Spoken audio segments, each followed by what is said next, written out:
Темните облаци од пандемијата со коронавирусот се уште се надвиснати над европскиот регион. Со овие зборови регионалниот директор на Светската здравствена организација за Европа Ханс Клуге ја опиша ситуацијата со коронавирусот по објавата на американскиот председател Доналд Трамп дека привремено ќе го запре финансирањето на СЗО. Соединетите држави се најголем донор на Светската здравствена организација со учество меѓу 400 и 500 милиони долари годишно.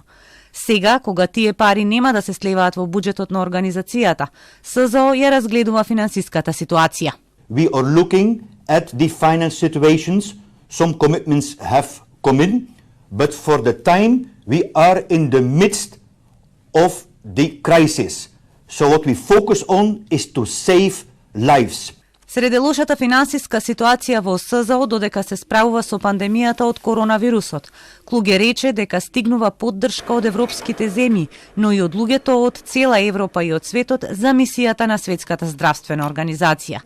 Некои земји, како Франција, Германија, Италија, Шпанија и Швајцарија, пријавија оптимистички сигнали за намалување на бројот на заразени и починати последниве денови, но има и земји каде заразата се шири. Во оваа група се Велика Британија, Турција, Украина, Русија. Case numbers across the region continue to climb. In the past 10 days, the number of cases reported in Europe have nearly doubled to close to 1 million. This means that about 50% of the global burden of COVID-19 is in this region. Sadly, over 84,000 people in Europe have lost their lives to the virus. Соединетите држави се на врвот на листата според бројот на заразени во светот, повеќе од 644.000 луѓе.